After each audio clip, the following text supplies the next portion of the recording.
Thank you. Thank you. I would really like to thank the OPA and Ruth, the organizers of this workshop, for inviting me here today. And so today I'm going to give you an introduction and some of the fundamental basics of pharmacogenetics, and then move into how pharmacogenetic testing can be used to personalize the therapeutic management of patients in pharmacy practice.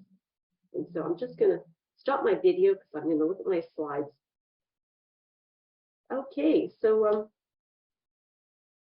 first of all, disclosure. I'd like to disclose that I serve on the advisory board of Genuine, the developer of the PillCheck pharmacogenetic testing service. And I also received a speaker's fee from OPA for this webinar.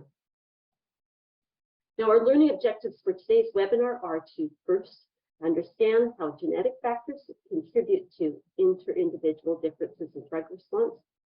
Two, to recognize genes and variants that influence drug responses. And three, to identify therapeutic situations where pharmacogenetic testing may be appropriate for your patients. So interpatient variability is the rule rather than the exception. We currently use a one drug or dose-fits-all method of prescribing in which patients with the same diagnosis receive the same prescription. Now, if you look at the impact of this type of prescription or prescribing as a whole, the prescription drugs are effective at only around 50% of patients. And not only is efficacy a concern, but adverse reactions to these drugs is dangerous and represents a leading cause of hospitalization and deaths in North America. So why does this happen? Well, the same way that I can't pick one individual shirt to fit all of you, there's variation between each of you. When you give a drug, you expect a certain pharmacological response. And however, there's a lot of steps between giving a drug and the drug getting to the site of action and where it produces its drug response. So there's a large amount of variability in how the drug will be handled by the body in terms of how much will be absorbed, how it will be distributed, or how fast the drug will be eliminated. And there's variability in how drugs interact with target sites. The genetic, environmental, and physiological factors both play a role in all of these processes. So we end up seeing patient variability in drug concentrations and in drug responses. More precision in drug or dosage selection, which factors in the sources of patient variability, is needed. So research over the past 20 years has identified many sources of this interpatient variability in the pharmacokinetics and pharmacodynamics of drugs. And this information has been and can be used for drug and dosage selections in your patients. So there's been a lot of new knowledge, particularly in the field of pharmacogenetics, and this knowledge is progressing at a very rapid pace. So pharmacogenetics and pharmacogenomics are two terms that are used interchangeably. This discipline examines how an individual's genetic makeup affects the body's response to drugs, both in terms of effectiveness and toxicity. And the basis of pharmacogenetics is DNA. So I'm going to quickly review a few basic principles of DNA and genetics. Now, DNA is the blueprint or instruction manual for our body. DNA is essentially made up of 4 different chemicals that make up DNA. These are called nucleotide bases. And they make up a 4-letter code or alphabet, which is organized by very specific sequences and base pairing. So the human genome is the complete set of instructions to produce our body, and it contains about 3 billion of these nucleotide bases. The 4-letter code of DNA is organized in long strands called chromosomes. Now we have 23 pairs of each of these chromosomes. One of each pair is inherited from each parent. And within each of these very long strands are thousands of shorter DNA sections that are called genes. And there's Each gene is responsible for producing a specific protein within the body. Now, the order in which the 4 nucleotide bases pairs is, or how they're arranged, is how DNA information is transmitted to the rest of your body. And just like the sentences in a book, the sequence of DNA bases in each gene spells out the directions to make up specific proteins in the body. Now, if the letters of this code are in the wrong order, or if letters are skipped, the body may not be able to make sense of this command. And this can result in changes to the production of that specific protein. The differences in the genetic sequences are frequently seen between people. Most often, these are presented as single nucleotide mutation, or SNPs. So that's the misreading of a single letter within the gene. Now, sometimes the body can still read the code, so the protein formed is normal. However, if the body cannot read the misspelled code, we get an abnormal protein which does not function or functions differently. These single nucleotide mutations, called genetic polymorphisms, can result in detectable differences between individuals. These changes may impact disease processes as well as their pharmacological treatment. However, for this webinar, we will just deal with genetic differences which affect drug response. Now, the discipline of pharmacogenetics started in the late 1950s. And since the 1950s, many genetic mutations in genes which impact drug responses have been reported. And to date, a large amount of knowledge has been generated from examining proteins which affect the pharmacogenetics or elimination of drugs, in particular, drug metabolizing enzymes. More recently, this has also included a lot of knowledge on drug transporters and receptors. Now, a number of polymorphic differences have been reported with these genes. Now, several of these polymorphisms are clinically important in that they result in a substantially reduced or altered activity of the protein, and the variants are associated with an increased incidence of toxicity or a lack of efficacy in patients. This isn't a rare occurrence. Clinical pharmacogenetic implementation studies have demonstrated that more than 95% of the population have at least one genetic variation in their drug metabolizing or drug transport protein that would require an actionable change in the drug or dosage of a commonly prescribed drugs. And in fact, close to 90% of the population have actionable variants from multiple genes. So regulatory bodies such as the FDA, Health Canada, and EMA have acknowledged that genetic test results are valid biomarkers to help guide drug therapy. And at this time, there are more than 400 drugs labels which include pharmacogenetic biomarker information. A summary of this information can be found on the Pharmacogenetics Network site, the PharmGKB website. Now, despite all of this information on drug labels, specific information on drug or dosage modification is rarely provided. Now, to address this problem, the Clinical Pharmacogenetics Implementation Consortium was formed in 2010. And they were formed in order to develop guidelines that would enable the translation of genetic test results into actionable prescribing decisions for specific drugs. The recommendations of this consortium were put together with an understanding that genetic testing would soon become available, such as it is now, and that practitioners would need guidance on how to use this information, which we do. So these guidelines, which center around specific drugs or around genes, have been developed by leading international experts in pharmacogenetics and clinical pharmacology. The guidelines provide a focused literature review on the gene and the drugs, the interpretation of the genetic test results, and their drug or dosing recommendations.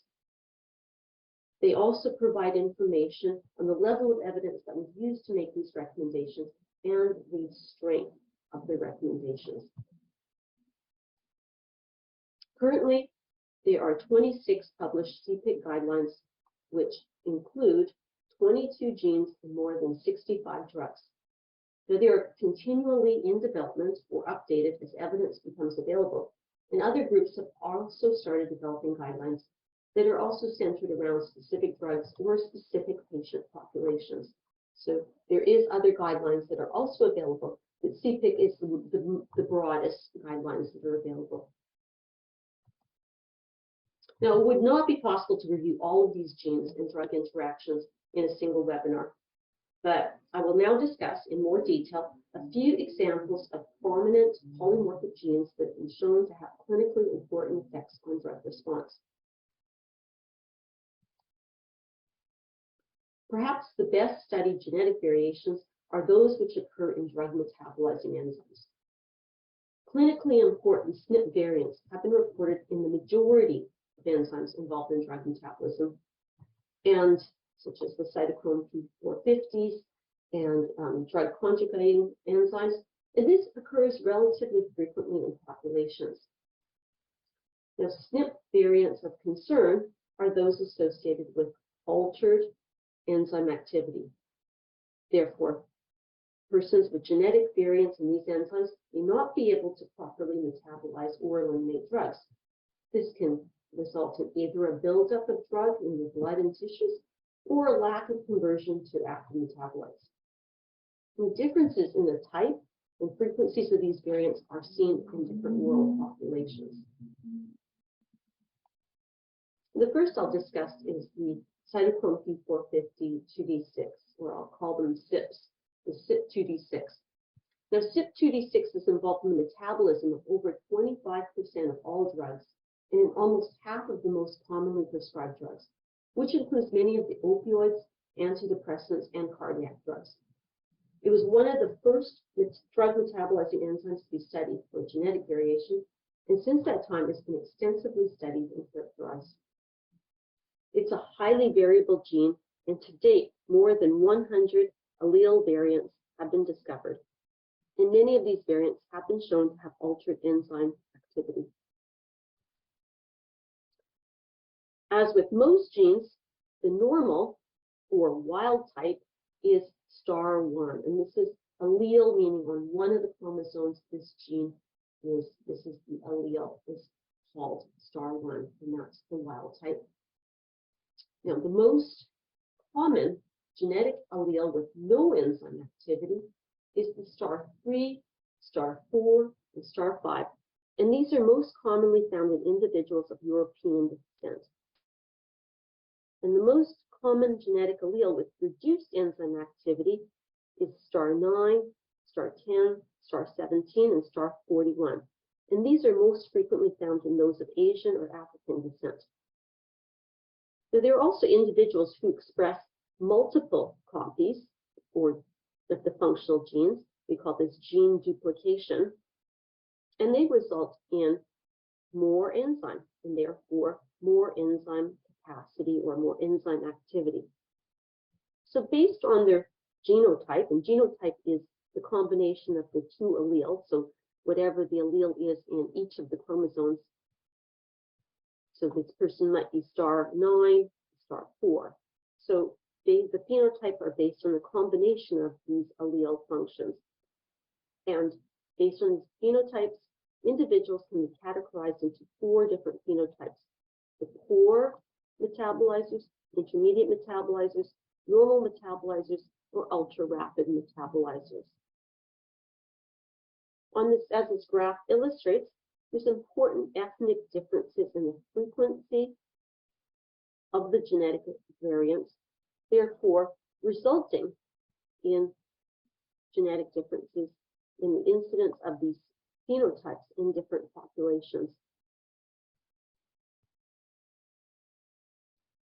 The effect of these polymorphic differences can be seen when we look at the plasma concentrations of drugs which are metabolized by CYP2D6, such as nortriptyline. Now, this graph here illustrates the plasma concentrations of nortriptyline generated in patients that were poor metabolizers, intermediate, normal, and ultra-rapid metabolizers.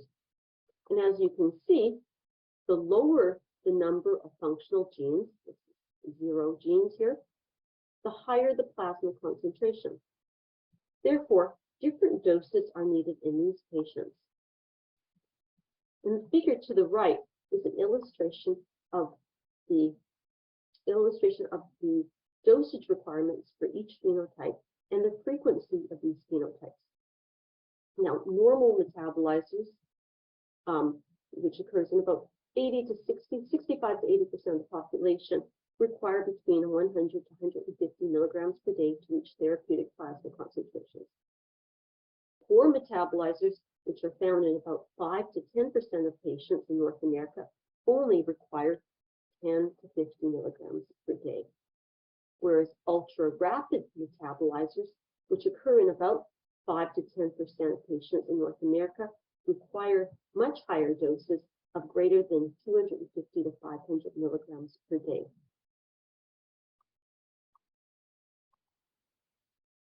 Now, since there are so many different CYP2D6 variants with altered activity or non-functional, and these were being interpreted differently by different laboratories and by the scientific community. So the phenotype of CYP2D6 has now been standardized by determining an activity score based on the known function of each allele. So they just add up the function of each of the alleles. And so if they have the star 1, they get a 1. If they have the star 4, which is non-functional, they get a 0. And they get the activity score, which is 1 plus 0 is equal to 1. And this provides you with the phenotype, which can be depicted on this continuum of CYP2D6 genetic variation and activity. So in this way, the activity and the phenotype can be more consistently and accurately described and be quickly modified as new evidence arises. For example, many of the reduced function alleles are described as having approximately 50% function, so they're given an activity score of 0.5. However, recent evidence has found that the star 10 allele has a much lower function, so it is not given, it is given a lower activity score, and it's given an activity score of 0.25. Another note is that with the standardization of terms is that the term extensive metabolizer was previously used by many to describe normal metabolizers and has since been standardized. However, you will still come across literature in this term in older literature. So you may see extensive metabolizer being referred to, but generally that means normal metabolizer. Now, in the case of CYP2D6, as well as for all of the other polymorphic drug metabolizing enzymes, the impact of altered enzyme activity on patient response can be predicted for each phenotype based on whether the therapeutic drug is metabolized to an inactive or toxic metabolite, or whether the drug requires metabolic conversion to its active moiety. And so you can determine for each of these phenotypes what you would expect the response to be, whether it's, again, it's metabolized to inactive metabolite, it's a prodrug, or it's metabolized to a toxic metabolite. Clinically, you may be able to identify these patients based on their response to drugs. For poor metabolizers, they may frequently present with complaints that their opioid pain medication is not working. The efficacy of codeine, tramadol, and hydrocodone is primarily due to the formation of morphine or morphine-like metabolites that are produced primarily by CYP2D6. There's also a very high incidence and greater severity of adverse effects with drugs that are CYP2D6 substrates, such as the SSRI and cyclic antidepressants. In fact, it has been estimated that adverse reactions occur in every single poor metabolizer that is dosed with a drug that is primarily cleared by CYP2D6 metabolism. Now, for ultra-metabolizers, they may show a lack of response to many drugs that are cleared by CYP2D6, such as antidepressants, and may show increased sedation and CNS effects with opioids. Now, there are a number of other CYP guidelines available for drugs that are primarily metabolized by CYP2D6. And as you can see here, the list is fairly extensive, and we won't go into it in any detail at this moment. CYP2C9 is also an important polymorphic enzyme with more than 50 allele variants identified. This enzyme is involved in the metabolism of many clinically important drugs such as warfarin, NSAIDs, antihypertensives, anti-epileptics, and oral hypoglycemics. And many of these drugs have a narrow therapeutic range, so accurate dosing is critical. In individuals of European descent, the most important decreased or non-functional variant alleles are STAR2 and STAR3, while in individuals of African descent, STAR2 and STAR3 are not as common. And the most important decreased or non-functional variants in this population are the STAR5, STAR6, STAR8, and STAR11. Now, CYP2C9 metabolizes the active enantiomer of warfarin, S-warfarin. It is well recognized that there's a dramatic 50-fold variability in dose requirements for warfarin within the population, and there can be serious consequences in underdosing or overdosing.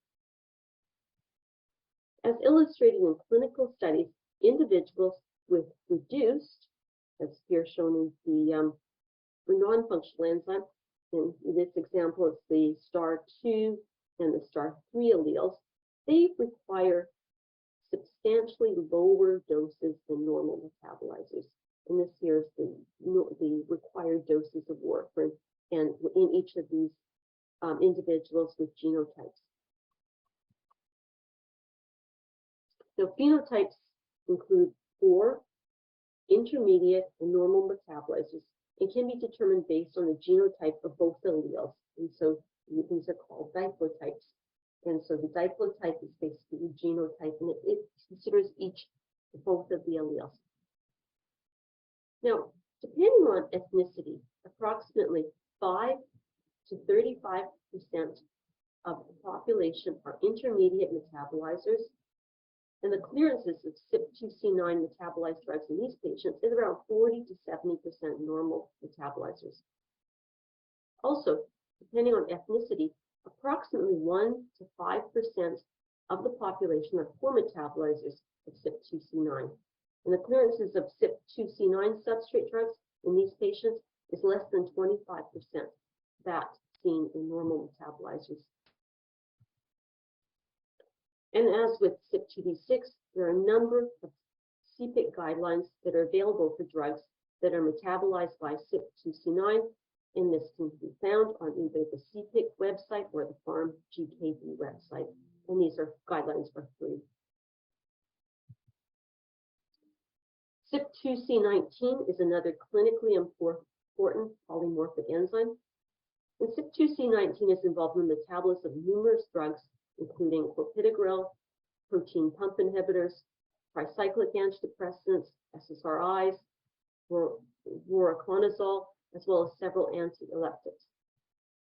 The most common non-functional alleles are STAR2 and STAR3, while the STAR9 allele has reduced function, and the STAR17 allele has increased activity. Now, there are ethnic differences in the frequencies of the alleles and in the resulting phenotypes. The STAR2 allele is found in about 15% of persons of European descent and in approximately 30% in persons of Asian descent. STAR3 is primarily found in the Asian population, and STAR9 is primarily found in those of African ancestry. So there are 5 phenotypes: 4 intermediate, normal, rapid, and ultra-rapid metabolizers. And with the ultra-rapid metabolizers being 2 STAR17 alleles, and rapid metabolizers are just one of the STAR17 alleles.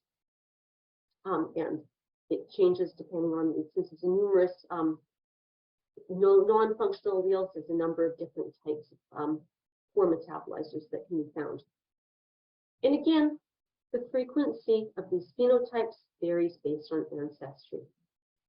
Now, in individuals of Asian or African descent have been found to have the highest frequency of poor and intermediate metabolizer phenotypes. An example of a gene-drug interaction with CYP2C19 is found with clopidogrel. The clopidogrel is an antiplatelet drug that is frequently prescribed within North America. It is a prodrug and requires metabolism to its active moiety in order to be effective. And this bioconversion occurs in the liver, and it's primarily driven by CYP2C19. Now, clinically, it has been demonstrated that the antiplatelet activity of clopidogrel is dependent on the CYP2C19 genotype or phenotype. And this graph depicts the antiplatelet activity of clopidogrel in patients while receiving standard oral doses for 7 days. And as you can see, as compared to normal metabolizers, which are shown in red, a decreased inhibition of platelet aggregation is found in intermediate metabolizers, which is seen in green, and is thus further dramatically lower in poor metabolizers, which is shown in blue. Patient outcomes are also affected. In this graph, we depict patient outcomes in these groups after standard doses. Now, in this clinical study demonstrated there were significantly greater percentage of patients experiencing serious cardiovascular events, which includes death, acute myocardial infarctions, or stroke in patients on clopidogrel who were poor or intermediate metabolizers as compared to normal metabolizers. Now, this was first demonstrated in the Triton-TIMI 38 study, and findings have since been replicated in other trials. So based on these clinical findings, labeling changes such as the black box FDA warnings have been added to clopidogrel labeling. And CPIC guidelines are available, and the guidelines recommend that intermediate or poor metabolizers of CYP2C19 should be prescribed alternative therapy. And the classifications of these recommendations after acute coronary syndrome or percutaneous coronary intervention are strong, very strong. CPIC guidelines for other drugs that are metabolized by CYP2C19, such as the protein pump inhibitors, SSRIs, and tricyclic antidepressants are also available and are updated on a regular basis. Genetic variants in CYP3A also occur. Now, CYP3A is one of the most important as well as the most abundant drug metabolizing enzyme in the intestine and the liver. They're both the CYP3A4 and the CYP3A5 isoenzymes metabolize about 50 to 60% of drugs. And CYP3A4 and CYP3A5 are structurally very similar and metabolize similar drug substrates. So while poor metabolizers of CYP3A4 is very rare, the abundance of functional CYP3A5 is the norm for most populations. So a large majority of the population express non-functional CYP3A5 variants, either star 3, star 6, or star 7. Now, only about 7% of persons of European descent and 25% of those of Asian descent actually express functional CYP3A5 alleles variants. And however, the frequency is also much higher in those of African descent. The persons who express the functional star 1 allele have higher CYP3A metabolizing activity in both the intestine and the liver. Now, clinical studies have shown that organ transplant patients that express the star 1 allele, as shown here in red, have a much lower systemic exposure, so this is AUC and Cmax, than those that are non-expressors, shown here as the star 3, star 3. The CPIC guidelines are available for tacrolimus dosing for individuals that express CYP3A5.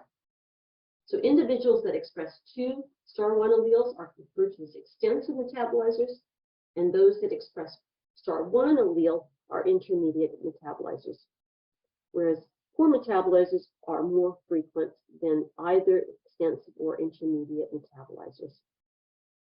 In both extensive and intermediate metabolizers, there's a strong evidence that higher metabolism will result in lower trough concentrations of tacrolimus, and that there is a decreased chance of achieving target concentrations with standard doses.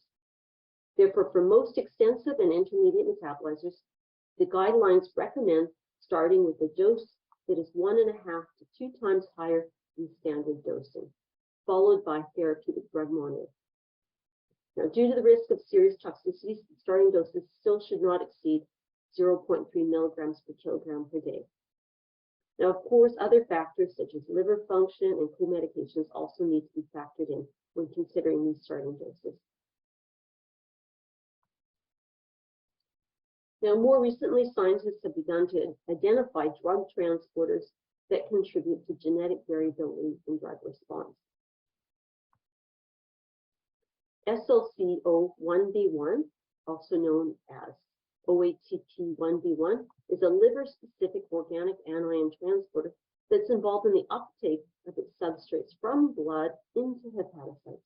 And this includes drugs such as the statins and methotrexate, as well as some endogenous compounds such as bilirubin and steroids and thyroid hormones. Now, decreased transporter function results in higher plasma concentrations due to less drug being transported into hepatocytes and eliminated by the liver. The gene variants have been identified that are associated with altered activity. The STAR5 and STAR15 alleles both have T to C substitution at site 521 on the gene and are frequently referred to as the 521 T to C variant. These variants are associated with an amino acid substitution that results in a pronounced decrease in transport activity, which is considered non-functional. While the STAR14 allele is associated with an increase in transporter function. And approximately 6% of the population are poor transporters in North America. 36% are intermediate transporters, and about 3% have increased function. The reduced transport function has been associated with decreased hepatobiliary clearances and therefore increased systemic exposure to several clinically important substrates of this transporter. And this has been of particular clinical importance to the choice and dosing of the statin drugs. So clinical trials have demonstrated higher plasma concentrations of simvastatin and in poor transporters, and this is here shown in poor transporters in red, as well as dramatically higher risks of myopathy in patients that are poor transporter genotype, as shown here again in the red. And an intermediate risk is seen in patients with intermediate transporter activity. Patients with this genetic variant have been shown to have reduced hepatic clearance and increased systemic exposure of statin drugs to different degrees. In this here, I'm showing you the increase of statin exposure in the poor transporter genotype, and this is as a percent increase in AUC. Now, the most pronounced changes is seen with simvastatin, in which greater than 200% fold increase in systemic exposure is seen in patients that are poor transporters. But a number of the other statin drugs are also have very, very substantially elevated systemic levels of the statins. But importantly, this is a different degree of impact within the family of statins. So based on the high risk for myopathy with specific statins, there's CPIC guidelines that recommend alternate statins for lower doses in the poor transporters or in the intermediate transporters. And recommendations are stratified based on the intensity of the statin therapy as defined by the American Heart Association. So generally, they recommend these alternate or lower doses in these poor and intermediate transporters, but no dosing changes are needed for individuals with increased transport function. And genetic variation can also be found in genes that express proteins that are drug targets. Genetic variants that alter the expression or activities of proteins would affect interactions with drugs and hence drug response. And the best example and the most commonly studied is the warfarin target gene over here, the vitamin K epoxide reductase complex, which is generally referred to as VKORC1. And VKORC1 encodes the vitamin K epoxide reductase protein, which is the target enzyme of warfarin, which converts active vitamin K epoxide to reduced vitamin K, the rate limiting step in the vitamin K recycling. Now, a common variant is seen in the upstream promoter region of VKORC1. It is the 1639 G to A substitution, which is also called the reference SNP, which is what RS stands for, reference SNP 9923231. Now, this variant is associated with a pronounced decrease in expression and activity of VKORC1. And because of this lower expression, individuals with this genetic allele have a higher sensitivity to warfarin and therefore require lower warfarin doses. And it's found in approximately 40% of individuals of European descent and 10% of African descent. But it's actually the main allele in the East Asian population, in which almost 90% of the individuals express this allele. So in general, Asians have a much lower dosing requirement for warfarin. Another genetic variant has been recently identified at high frequency in the individuals of African descent. This is the 8191H-G substitution, or reference SNP 6116243. Now, this SNP has a minor allele frequency of 47% in African Americans and is associated with a higher dose. So it may help to explain why African Americans in general have higher dosing requirements. And it's known that this VKORC1 is an extremely important genetic factor that influences dosing. So in European, it accounts for about 30% of dosing variants for warfarin. Now, there are other polymorphic enzymes or proteins that are involved in vitamin K metabolism and in metabolic activation of clotting factors, which could also account for variants in warfarin sensitivities. And we've already covered the CYP2C9 and VKORC1. So another protein that's included includes CYP4F2, which metabolizes vitamin K to hydroxyl vitamin K1, thereby removing vitamin K from the vitamin K cycle. As well as there is the gamma-glutyl carboxylase, or GGCX, which catalyzes the carboxylation of vitamin K-dependent clotting proteins. So variants in these genes have also been shown to affect warfarin dose and contribute to warfarin dose variations in some, but not all populations. So one of the, I said the CYP4F2 contributes to warfarin variability. And one of the roles of CYP4F2 is to regulate levels of vitamin K. It functions to metabolize or inactivate vitamin K and remove it from the vitamin K cycle. And the CYP4F2*3 variant has an amino acid substitution in the enzyme that results in decreased protein expression of this enzyme and overall metabolic capacity. This STAR3 allele is expressed most frequently in the Asia Asian and European populations at frequencies between 20 to 40%. And it's associated with a modest increase in dosing requirements for warfarin in these populations. But so far, this has not been examined in African populations.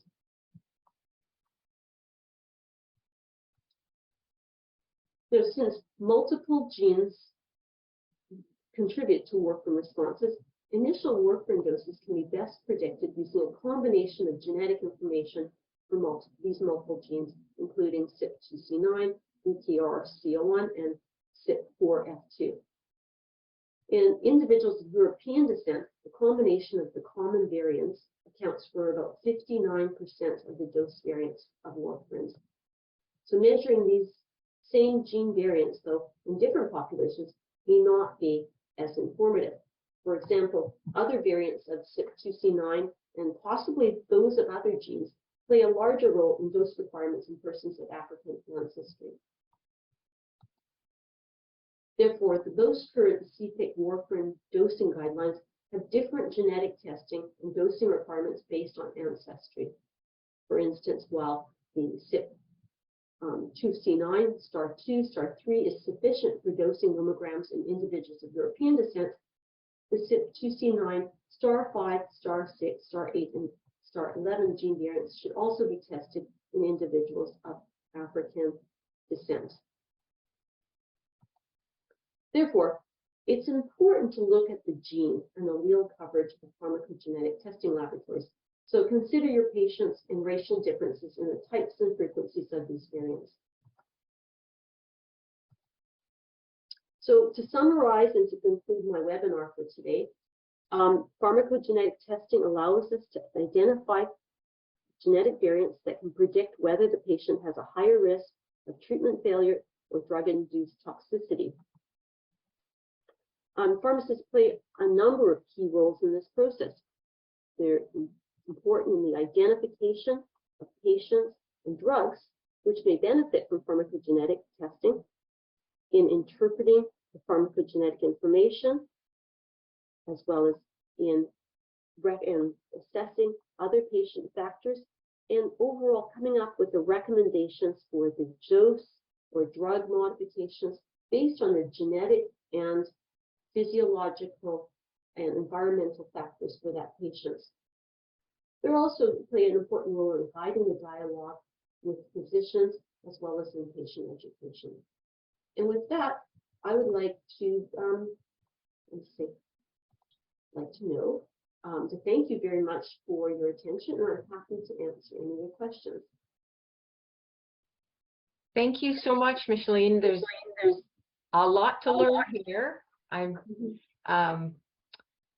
This has given us a really good foundation, I think, on pharmacogenetics, so that we can sort of now build on this in the next two webinars.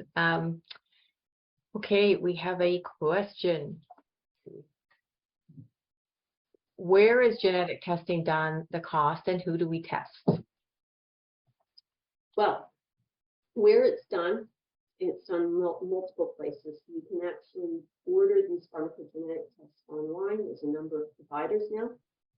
I think the easiest for a pharmacy is to research the different providers, and I'm not going to list any names, but I do know that there's, I guess I should, in the gene is actually a provider. So is PillCheck.